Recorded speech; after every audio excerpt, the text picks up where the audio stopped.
আজকের থেকে জিওমেট্রি শুরু করছি। তো আজকে এই ভিডিওতে জিওমেট্রির জ্যামিতির প্রথম চ্যাপ্টার লাইন্স অ্যাঙ্গেল, রেখা এবং কোণ, এর থিওরি করা হবে এবং এর সাথে কিছু অঙ্কও প্র্যাকটিস করা হবে। তো ভিডিওটা খুব মনোযোগ সহকারে দেখো এবং ভালো করে নোটস করে রাখবে এবং এটা বারবার রিভাইজ করবে। দেখবে এই চ্যাপ্টারে কোনো অসুবিধা থাকবে না। জ্যামিতিতে অনেকেরই সমস্যা থাকে, কিন্তু ভিডিওগুলো খুব ভালো করে দেখো, মনোযোগ সহকারে দেখো, সব সমস্যা দূর হয়ে যাবে। তো চলো শুরু করা যাক।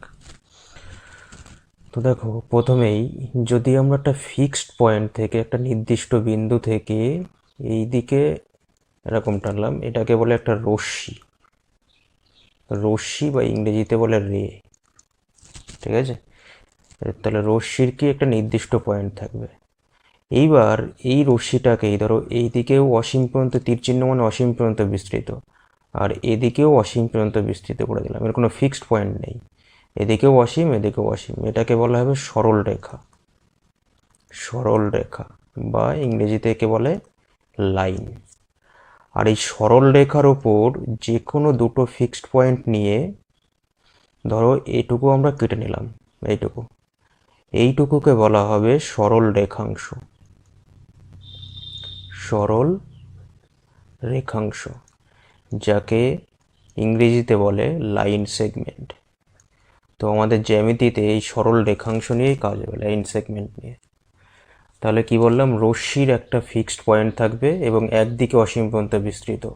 সরল রেখার কোনো ফিক্সড পয়েন্ট নেই, এটা দুদিকেই অসীম পর্যন্ত বিস্তৃত।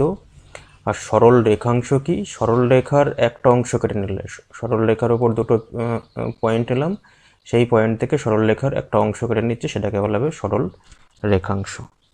ঠিক আছে, এটাকে বোঝা গেল। এইবার শোনো, এইগুলো হলো রেখা, রেখা সম্পর্কে আইডিয়া দিলাম। এবার দেখো কোন জিনিসটা কি, কোন, অ্যাঙ্গেল। তো মনে করো ও এ একটা ঘূর্ণায়মান রশ্মি, ঘূর্ণায়মান রশ্মি মানে যেদিকে ঘুরতে পারে। এবার ধরো এর প্রাথমিক অবস্থান ছিল ও এ, এবার কিছুক্ষণ পরে এই রশ্মিটা ও বি স্থানে আসলো। এই যে কৌণিক পরিমাপ, এটাকেই বলা হবে একটা কোণ। এটাকে থিটা অক্ষ দ্বারা প্রকাশ করা হবে, এটাই হবে কোণ। তো একটা ঘূর্ণায়মান রশ্মির দুটো মানে প্রাথমিক অবস্থান ও অন্তিম অবস্থানের মধ্যবর্তী যে কৌণিক পরিমাপ, সেটাকেই বলা হবে কোণ। তাহলে কোণ বোঝা গেল। এবার দেখো কোণ বিভিন্ন প্রকারের হয়, কোণ বিভিন্ন প্রকারের হয়। তো দেখো, ধরো এই একটা ঘূর্ণায়মান রশ্মি ও এ। আচ্ছা, যখন এই অবস্থানেই ছিল, এর প্রাথমিক ও অন্তিম অবস্থান একই ছিল, তাহলে এইখানে যে কোণটা তৈরি হচ্ছে থিটা, এটা সমান কত, 0 ডিগ্রি। এবার যত এদিক থেকে ঘুরবে, ঘুরতে ঘুরতে ধরো যদি এই পজিশনে আসে, এটা মনে করো ও বি, এই যে পজিশনে আসলো, এইখানে থিটা কত, এখানে 90 ডিগ্রি, বুঝতে পারছো? এই যে কোণটা হয় এটাকে বলে 90 ডিগ্রি। আর এই 90 ডিগ্রি কোণের আর এক নাম হলো সমকোণ। সমকোণ, যাকে ইংরেজিতে বলে রাইট অ্যাঙ্গেল। আর যদি কোনো কোণের মান এই 0 থেকে বড় আর 90 থেকে ছোট, মানে 0 আর 90-র মাঝখানের হলে, থিটার মান 0 থেকে বড় আর 90 থেকে ছোট হলে, তখন সেই কোণটাকে বলা হবে সূক্ষ্ম কোণ। সূক্ষ্ম কোণ, যাকে ইংরেজিতে বলে অ্যাকুইট অ্যাঙ্গেল। তাহলে 0 ডিগ্রি সূক্ষ্ম কোণ আর সমকোণ বোঝা গেল। এবার ধরো কোণটা 90 থেকে বড় হচ্ছে, ঠিক আছে? যখন ধরো রশ্মিটা প্রাথমিক অবস্থানে এটা ছিল, এবার রশ্মিটার অন্তিম অবস্থান এটা হয়ে গেল, তখন যে এই যে কোণটা তৈরি হচ্ছে, এই কোণটা, এটা কত, 180 ডিগ্রি। এই 180 ডিগ্রির কোণের নাম হলো, এটাকে বলা হবে সরল কোণ। সরল কোণ, বা ইংরেজিতে একে বলে স্ট্রেইট অ্যাঙ্গেল। স্ট্রেইট অ্যাঙ্গেল, বুঝা গেল? এইবার ধরো কোনো কোণ, কোনো কোণের মান এই যে 90 থেকে বড় কিন্তু 180 থেকে ছোট, মানে 90 আর 180-র মাঝখানে অবস্থিত, এই কোণগুলোকে বলা হবে স্থূল কোণ। স্থূলকোণ, বা এটাকে বলা হবে অবটিউজ অ্যাঙ্গেল, মানে যেগুলো 90 থেকে বড়, 180 থেকে ছোট। ঠিক আছে। আর এই পাশে যত ঘুরবে, ধরো রশ্মিটার প্রাথমিক অবস্থান এখানে ছিল, এবার এইখানে আসলো, এই যে কোণগুলো এইগুলো 180 থেকে বড়, 180 থেকে বড়। তো 180 থেকে বড় হলে সেই কোণগুলোকে বলা হবে প্রতিবর্ত কোণ, প্রতিবর্ত কোণ। তাহলে বোঝা গেল এটুকু। তাহলে বোঝা গেল যে সমকোণ, সূক্ষ্মকোণ, স্থূলকোণ, স্ট্রেট অ্যাঙ্গেল, সরল কোণ, প্রতিবর্ত কোণ, বা এর ইংরেজি নাম হলো রিফ্লেক্স অ্যাঙ্গেল, রিফ্লেক্স অ্যাঙ্গেল, এগুলো সব বোঝা গেল। এবার দেখো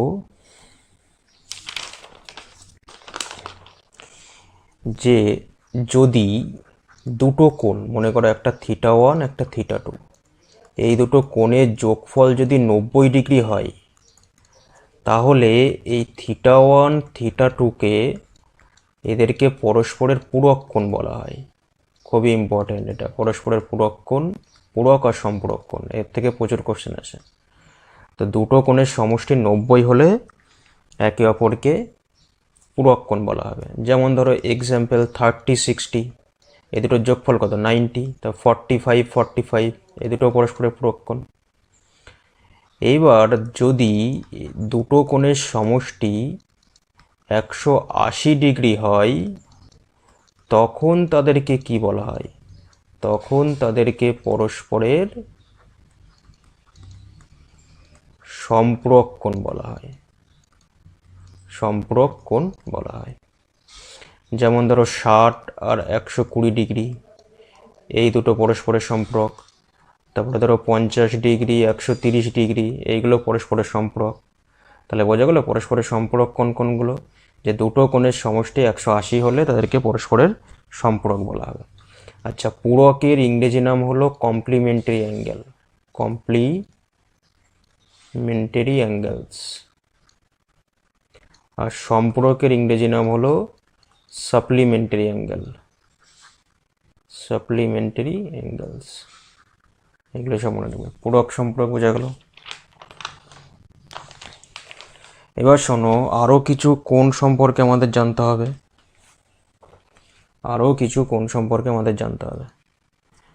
যেমন ধরো যে দুটো রেখা পরস্পরকে ছেদ করলো একটা পয়েন্টে, তাহলে এই যে এই কোণটা আর এই কোণটা, এরা হয় পরস্পরের বিপ্রতীপ কোণ, বিপ্রতীপ কোণ। আর বিপ্রতীপ কোণ পরস্পরের সমান হয়, বিপ্রতীপ কোণ পরস্পরের কি হয়? সমান হয়। তাহলে এই কোণের বিপ্রতীপ কোণ কোনটা? এই কোণটা হবে। বোঝা গেল বিপ্রতীপ কোণ, এটা হলো বিপ্রতীপ কোণ, বিপ্রতীপ কোণ, বিপ্রতীপ কোণ। আরও কোণ আছে, তো দেখো, মনে করো দুটো সমান্তরাল সরল রেখা এবি আর সিডি, এই দুটো সমান্তরাল সরল রেখা, এরা একটা ছেদক, একটা ছেদক, এরা ধরো একটা ছেদক ইএফ দ্বারা ছেদ হয়েছে, ঠিক আছে? এটা মনে করো জি আর এইচ পয়েন্টে ছেদ হয়েছে। এবার দেখো এখান থেকে এই যে সমান্তরাল সরলরেখার ওপরে এই যে দুটো কোণ দেখতে পাচ্ছ, এই দুটো কোণকে পরস্পরের অনুরূপ কোণ বলা হয়, অনুরূপ কোণ, অনুরূপ কোণ। আর ইংরেজি নাম হলো করেসপন্ডিং অ্যাঙ্গেল, করেসপন্ডিং অ্যাঙ্গেলস। আর এই অনুরূপ কোণ পরস্পরের কি হয়? সমান হয়। যেমন বিপ্রতীপ কোণ পরস্পরের সমান, অনুরূপ কোণও পরস্পরের সমান।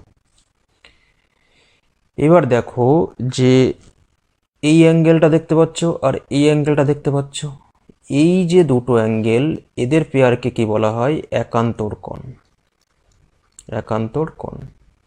আর এই একান্তর কোণও পরস্পরের সমান হয়, মানে এদের এটা থিটা হলো এটা থিটা। এর ইংরেজি নাম হলো অল্টারনেট অ্যাঙ্গেল, অল্টারনেট অ্যাঙ্গেলস। বোঝা গেল একান্তর কোণ আর অনুরূপ কোণ সব বোঝা গেল। তাহলে এই যে সমান্তরাল সরলরেখার একই দিকে এই যে কোণ, এইগুলোকে বলা হবে হচ্ছে অনুরূপ কোণ, আর এই কোণাকুনি যে কোণ এগুলোকে একান্তর কোণ। এগুলো সব পরস্পর সমান হবে, আর বিপ্রতীপ কোণ এরাও পরস্পরের সমান হবে। এটাও বোঝা গেল।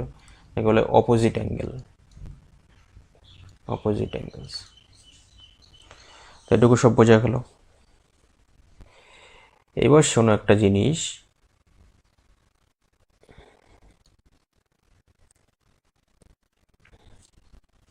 এবার শোনো, এইবার এখান থেকে একটা লাইন বলছি যে বৃত্ত হলো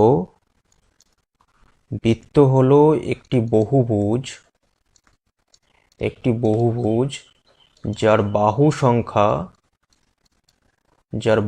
সংখ্যা অসীম। হলো দুটো সরলরেখাংশ দিয়ে একটা কোণ হচ্ছিল, তিনটে সরলরেখাংশ দিয়ে কি হবে, একটা ত্রিভুজ হবে, চারটে সরলরেখাংশ দিয়ে একটা চতুর্ভুজ হবে, তারপরে তোমার হচ্ছে ছটা সরলরেখাংশ দিয়ে একটা ষড়ভুজ হবে। এইভাবে করতে করতে যখন অসীম সংখ্যক সরলরেখা নেব তখন একটা বৃত্ত হবে।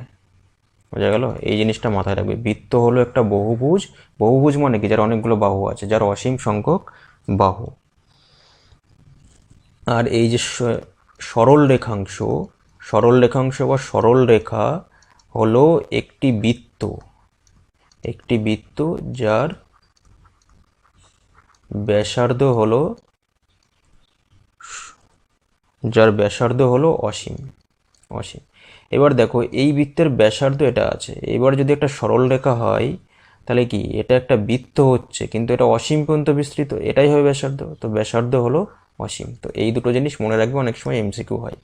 বৃত্ত হলো একটা বহুভুজ যার বাহু সংখ্যা অসীম, আর সরল রেখাংশ হলো একটি বৃত্ত যার ব্যাসার্ধ অসীম। বোঝা গেল এই দুটো। আর একটা অ্যাঙ্গেল তোমাদের আছে, সেটা হলো অ্যাডজাসেন্ট অ্যাঙ্গেল। তো অ্যাডজাসেন্ট সন্নিহিত কোণ বা যেটাকে বলে অ্যাডজাসেন্ট অ্যাঙ্গেল। তো এটা কেমন হয়? অ্যাডজাসেন্ট অ্যাঙ্গেল বলতে এই যে এই দুটো কোণকে পরস্পরের সন্নিহিত কোণ বলা হয়। মানে কি, একটা সাধারণ বাহু থাকে আর এই কোণ দুটো হচ্ছে সাধারণ বাহুর দুপাশে অবস্থিত। আবার এটাকেও পরস্পরের সন্নিহিত কোণ বলা হয়। এই যে এই দুটোও কিন্তু পরস্পরের সন্নিহিত কোণ। এটা মনে রাখবে, সন্নিহিত কোণটা কি। তো এইটুকুই ছিল থিওরি, এরপরে আমাদের অঙ্ক করতে হবে। আচ্ছা, এবার চলো অঙ্কগুলো করে নেওয়া যাক, যেগুলো মানে যেসব অঙ্কগুলো রেলওয়েতেও এসছে এবং এই রিসেন্ট এনটিপিসি গ্রুপ ডি বিভিন্ন এক্সামে এসছে, বিভিন্ন রিসেন্ট এক্সামে এসছে। তো এই অঙ্কগুলো খুব ভালো করে করতে হবে। চলো প্রথম অঙ্কটা দেখো। বলছে প্রদত্ত চিত্রে এবি আর সিডি দুটি সমান্তরাল সরল রেখা। তুমি চিত্রটা আঁকি পাশে।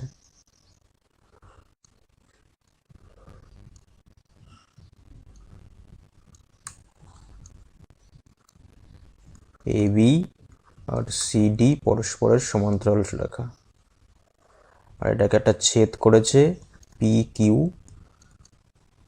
এম আর এন পয়েন্টে। এই অ্যাঙ্গেলটা বলছে 50 ডিগ্রি। তাহলে অ্যাঙ্গেল পিএমবি, তো পিএমবি কোনটা? পিএমবি এই যে এই অ্যাঙ্গেলটা, এটা বের করতে হবে।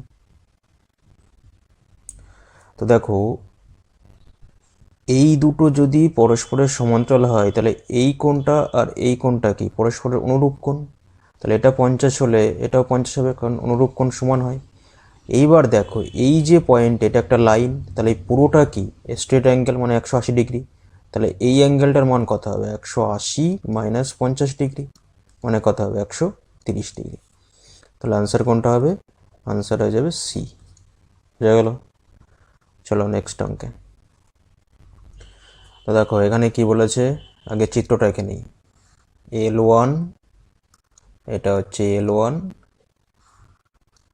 আর L2 পরস্পরের সমান্তরাল রেখা, আর এবি বিসি হলো কোণের দ্বিখণ্ডক। আচ্ছা, তো এই যে এবি সি, এবি হলো এই কোণের দ্বিখণ্ডক আর বিসি হলো এই কোণের দ্বিখণ্ডক। তাহলে অ্যাঙ্গেল এবিসিটা বের করতে হবে। আরও বলে দিয়েছে যে এই অ্যাঙ্গেলটা এ আর এই অ্যাঙ্গেলটা বি। দেখো এটা করার জন্য একটা অঙ্কন টানতে হবে। এই যে বি বিন্দু দিয়ে L1 L2 এর সমান্তরাল একটা সরলরেখা আমি টেনে নিলাম, ঠিক আছে? তাহলে এই অ্যাঙ্গেলটা বি হলে এই অ্যাঙ্গেলটা কত হবে? বি একান্তর কোণ। আর এই অ্যাঙ্গেলটা এ হলে এই অ্যাঙ্গেলটাও এ হবে একান্তর কোণ। এবার দেখো এখানে একটা ত্রিভুজ এবিসি হচ্ছে, ত্রিভুজ এবিসি এর তিনটে কোণের সমষ্টি কত হয়? একটা ত্রিভুজের তিনটে কোণের সমষ্টি 180 ডিগ্রি হয়। তো ত্রিভুজ এবিসি এর দেখো একটা কোণ এ, একটা কোণ বি আর একটা কোণ এ প্লাস বি। তাহলে এ প্লাস বি প্লাস এ প্লাস বি সমান কত? 180 ডিগ্রি। তাহলে এ আর এ 2a আর বি আর বি কত? 2b সমান 180 ডিগ্রি। 2 দিয়ে ভাগ করে দাও, এ প্লাস বি সমান কত? 90 ডিগ্রি। এটাই তো ছিল অ্যাঙ্গেল এবিসি। অ্যাঙ্গেল এবিসি কত ছিল? এ প্লাস বি ছিল না? এ আর বি মিলে এবিসি তৈরি হচ্ছিল। তাহলে অ্যাঙ্গেল এবিসি এর মান কত? 90 ডিগ্রি। তাহলে আনসার কি হবে? Answer D. বোঝা গেল? চলো পরের অঙ্কে দেখো। এটাই বলেছে এখানে এক্স এর মানটা বের করতে হবে। তো চিত্রটা আঁকি আমি।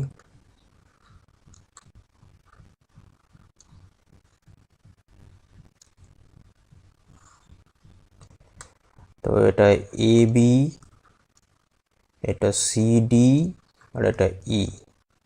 এই অ্যাঙ্গেলটা এক্স, এই অ্যাঙ্গেলটা 105 আর এই অ্যাঙ্গেলটা 45। তাহলে আমাদের কোনটা বের করতে হবে? এক্স বের করতে হবে। তো দেখো এটা সমান্তরাল বলে দেওয়া আছে, ঠিক আছে? তাহলে এই অ্যাঙ্গেলটা 45 হলে এই অ্যাঙ্গেলটাও 45, অনুরূপ কোণ। আর এই অ্যাঙ্গেলটা, এবার দেখো এখানে একটা সূত্র কাজে লাগাতে হয় যে কোনো ত্রিভুজের, আচ্ছা ওটা বাদ দাও, ওটা পরে ত্রিভুজ চক্রে করানো হবে।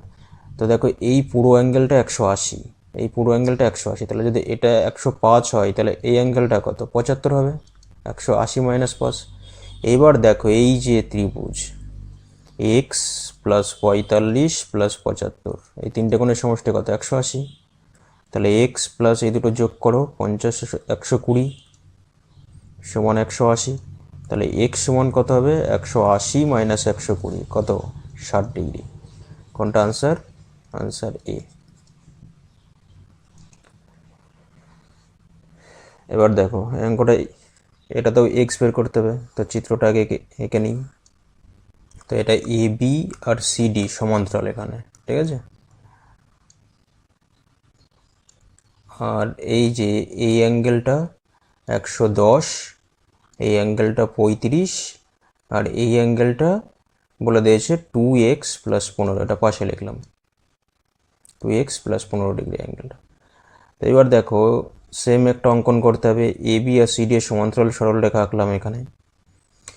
এবার দেখো যদি এই অ্যাঙ্গেলটা 35 হয় তাহলে এই অ্যাঙ্গেলটাও কত হবে? একান্তর কোণ 35, ঠিক আছে? এবার যদি এই অ্যাঙ্গেলটা 110 হয় এই অ্যাঙ্গেলটা কত হবে? এটা পুরো 180 মানে 70 হবে। তাহলে এই অ্যাঙ্গেলটা 70 হলে এই অ্যাঙ্গেলটাও তো 70 হবে। তাহলে এখন এই যে 2x প্লাস 15, এই যে এই অ্যাঙ্গেলটা, এটা সমান কত হলো? 70 প্লাস 35। তাহলে 2x প্লাস 15 সমান কত? 105। তাহলে 2x কত? 105 মাইনাস 15 মানে 90। তাহলে এক্স কত? 45। 90কে দিতে ভাগ করলে আনসার এ। বোঝা গেল? নেক্সট। তো এই অঙ্কটা তোমরা নিজেরা করো, homework, do it your self, ঠিক আছে? তোমরা নিজেরা করো এই অঙ্কটা, সেম টাইপের অঙ্ক। এবার দেখো এই অঙ্কটা বলছে L1 আর L2 দুটো সমান্তরাল সরলরেখা যা একটা ছেদক দ্বারা ছেদিত, ঠিক আছে? যদি একটি অনুরূপ কোণের মান 75 ডিগ্রি হয়, যে কোনো একটা অনুরূপ কোণ 75, তাহলে অপর অনুরূপ কোণ, তো অনুরূপ কোণ তো সমান হয়। দেখো কত সহজ অঙ্ক, 75 ডি উত্তর। নেক্সট চলো, বলছে দুটোই সম্পূরক কোণের মধ্যে বৃহত্তর কোণটি ক্ষুদ্রতর কোণের থেকে 50 বেশি, তাহলে ক্ষুদ্রতর কোণের মান কত? তো দেখো বৃহত্তর কোণটি ক্ষুদ্রতর কোণের থেকে 50 বেশি। তো এখানে ক্ষুদ্রতরটা এক্স ধরো, তাহলে বৃহত্তর কত হবে? X plus 50। এইবার যেহেতু এই দুটো কোণ সম্পূরক, তাহলে এদের যোগফল কত হবে? 180 হবে। তাহলে 2x, 50 পাশে গেলে 130 হবে, 180 বিয়োগ 50, এক্স কত? 130/2 মানে কত? 65 ডিগ্রি। তাহলে এখানে আমাদের ক্ষুদ্রতম কোণটা এক্স চেয়েছে 65, আনসার এ হবে, answer A.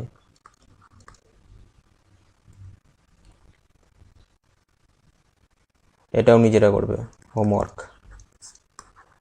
Do it your self, same টাইপের অঙ্ক। না হয় ভিডিও পজ করে এখনই করে নাও, এটা এখনই করে রাখো ভিডিও পজ করে। এবার চলো, এটা কি বলছে? এমএন এবং এক্স ওয়াই দুটি সমান্তরাল সরল রেখা, এমএন আর এক্স ওয়াই দুটি সমান্তরাল সরল রেখা। একটি সরল রেখা বিকে, এই রেখাদ্বয়কে যতক্ষণে বি ও কে পয়েন্টে ছেদ করেছে। যদি অ্যাঙ্গেল এন বিকে, এই অ্যাঙ্গেলটার মান 78 হয়, তাহলে ওয়াই কে বি এই অ্যাঙ্গেলটার মান বের করতে হবে। তো এই অ্যাঙ্গেলটা 78 হলে এই অ্যাঙ্গেলটাও 78 হবে, একান্তর কোণ। আর এই দুটো মিলে 180, তাহলে এটা কত হবে? 180 মাইনাস 78 মানে কত? 102।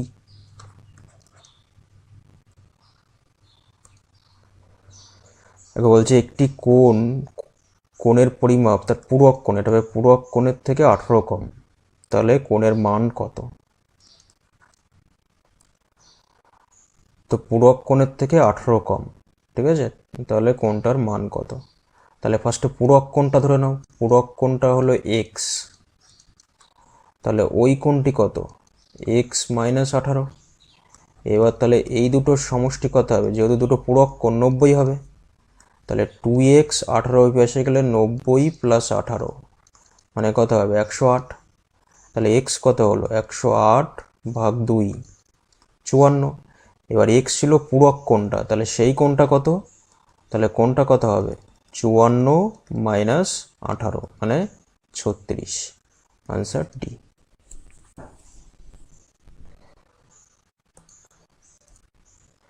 এবার দেখো, কোণ পি এর সম্পূরক কোণ হলো 12a প্লাস 4, আর সরি এখানে একটা মিস্টেক আছে, পূরক কোণ হলো পি ইকুয়াল টু মানে 6a, এখানে লেখাটা ভুল আছে, সম্পূরক কোণ হলো 12a প্লাস 4 আর পূরক কোণটা হলো 6a পি এর।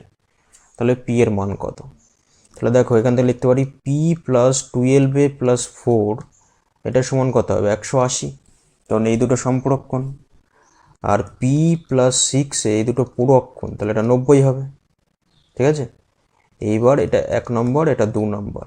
এখান থেকে দেখো কী হচ্ছে, এই দুটো বিয়োগ করে দিলে 12a মাইনাস 6a হবে, আর প্লাস 4টা প্লাস 4ই থাকবে, আর 180 মাইনাস 90 কত হবে? 90। তাহলে 6a সমান কত হবে? 90 মাইনাস 4 সমান 86। এইবার এই 2 নম্বর সমীকরণে 6 এর মানটা বসিয়ে দাও, পি প্লাস 86 সমান 90, তাহলে পি সমান কি? 90 মাইনাস 86 মানে 4, তাহলে পি এর মান কত? 4। তো এই কটা অঙ্ক খুব ভালো করে করো, প্র্যাকটিস করো। আর যে দুটো অঙ্ক নিজেদেরকে করতে দিলাম, সেই দুটো অঙ্ক করে আনসার কমেন্ট করে দাও। অঙ্ক দুটো করো ভালো করে, তারপর আনসার কমেন্ট করে দাও। আর ভিডিওটা ভালো লাগলে অবশ্যই লাইক, শেয়ার এবং কমেন্ট করো। আর চ্যানেলটিকে সাবস্ক্রাইব করে রাখো আরও রকম ভিডিও পাওয়ার জন্য। এরপরে আরও আসবে জিওমেট্রি 2, জিওমেট্রির সব সমস্যা দূর হয়ে যাবে।